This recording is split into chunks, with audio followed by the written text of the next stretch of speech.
When I was very, very young, my dad got me a job as a waiter in the restaurant where he was working. And if I say so myself, I was a good waiter, to the point where the management offered me the chance to do a 2-week management training course. And I turned it down because I've got an acting job. So my father says, well, this acting job, how much are they paying you? I said, well, I'm getting union. You know, unions get £15 a week. 15. So how much are you making here? About 30, 35. Wait a minute. You making 30, 35 here, then you go to do making 15. I said, yeah. And he looked at me, and he had that look on his face that you reserve for the mad and the lost. He just like stared at me like he didn't recognize me.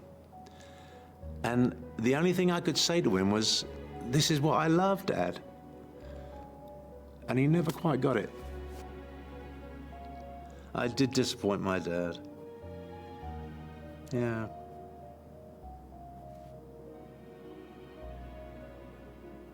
I think if my dad had lived a little longer, I think he hopefully would have realized that I hadn't wasted my time. Oof.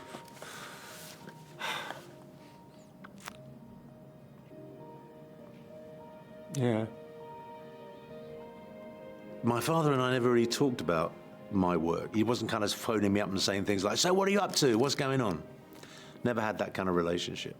When he passed away, I went to Spain for the funeral, and I was with his widow, my stepmom, and she drags out this suitcase, and it's full of like clippings and photos and bits from magazines and letters from people that wrote to him saying, oh, I just saw Alfredo in this thing, you know. And he kept all this stuff, but he never talked about it. And my stepmom said, do you want any of this? And I couldn't handle it. I said, no. That's why I've always tried with my kids, my daughter and my stepsons, and now I have a stepdaughter now with my wife. All you can do is just tell them how brilliant they are. That's all you need to do.